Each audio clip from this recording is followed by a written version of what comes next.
വിഷമിക്കേണ്ട ഒരു ആവശ്യമില്ല. കാര്യങ്ങൾ സെറ്റാക്കുന്ന ഒരു 4 കാര്യം പറയാം. അത് നിങ്ങൾ ഒന്ന് ചെയ്ത് നോക്കിയാൽ മതി. നമ്മളെ പാസ്റ്റിൻ്റെ കാര്യങ്ങൾ ആലോചിച്ച് റിഗ്രറ്റ് ചെയ്ത് സങ്കടപ്പെട്ടിരിക്കുക. അന്നങ്ങനെ സംഭവിച്ചു പോയി, അതുകൊണ്ട് ഞാൻ ഇനിയും ആ വിഷമത്തിൽ തന്നെ ജീവിക്കണം എന്നുള്ള നിങ്ങളെ തീരുമാനമുണ്ടല്ലോ, അത് പെട്ടെന്ന് ഒഴിവാക്കണം.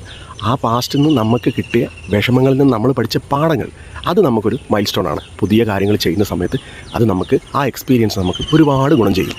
ഫ്യൂച്ചറിനെ കുറിച്ചുള്ള അമിത ആശങ്ക, അത്രയും ആശങ്കപ്പെടേണ്ടതായിട്ടുണ്ടോ? നമ്മളെ കാര്യങ്ങൾ നമ്മൾ കൃത്യമായി സമയബന്ധിതമായി ചെയ്യുന്നു, വിശ്വാസത്തോടു കൂടെ ചെയ്യുന്നു. ഓരോ നിമിഷവും ഈ യാത്രയിൽ ഇമ്പോർട്ടൻ്റ് ആണ് എന്നറിഞ്ഞുകൊണ്ട് അത് പരമാവധി എൻജോയ് ചെയ്യാൻ നമ്മൾ തന്നെ മുൻകൈ എടുക്കുന്നു. അപ്പോൾ അത് ബ്യൂട്ടിഫുള്ളായിട്ട് മാറില്ലേ? പിന്നെ ഫ്യൂച്ചറിൽ ഇനി എന്ത് വന്നാലും ഞാൻ അതിന് പ്രിപ്പയർഡാണ്, ആ സിറ്റുവേഷൻ ഞാൻ മനോഹരമായി ഹാൻഡിൽ ചെയ്യും എന്ന് നമ്മളെ മനസ്സിനെ പറഞ്ഞ് പഠിപ്പിക്കുക. അപ്പം അതേപോലെ നമ്മളെ സന്തോഷം മറ്റുള്ള ആളുകളിൽ തിരയുന്നത് ആദ്യം നിർത്തണം. നമ്മളെ സന്തോഷം മറ്റുള്ള ആളുകളിലല്ല. അവരെ സന്തോഷിപ്പിക്കാൻ വേണ്ടി നമുക്ക് ശ്രമിക്കാം, നമുക്കതിനു വേണ്ടി പറയാം, സംസാരിക്കാം. പക്ഷേ നമ്മുടെ സന്തോഷം വേറൊരാളിൽ അതില്ല. അതിൻ്റെ താക്കോല് നമ്മളെ കയ്യിലാണ് എന്നുള്ള തിരിച്ചറിവാണ്.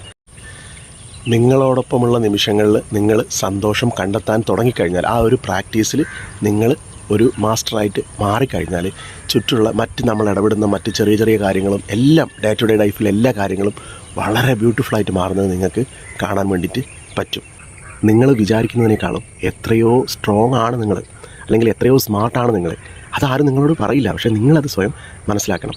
അതുകൊണ്ട് സെൽഫ് ഡൗട്ട് പാടില്ല. അപ്പം നമ്മളെ തീരുമാനങ്ങൾ എടുത്തു കഴിഞ്ഞാൽ സെൽഫ് ഡൗട്ട് ഇല്ലാതെ അത് എക്സിക്യൂട്ട് ചെയ്യാൻ വേണ്ടിയിട്ട് നമ്മളെപ്പോഴും ശ്രമിക്കുക. ഇനി അതിനകത്തൊരു മോശം വന്നാലും നമ്മളെ തീരുമാനമായിരുന്നു, അപ്പോൾ അതെനിക്കൊരു എക്സ്പീരിയൻസ് ആണ്, അടുത്ത പ്രാവശ്യം എനിക്കത് തിരുത്താൻ വേണ്ടിയിട്ട് പറ്റും എന്ന് നമ്മൾ മനസ്സിലാക്കണം.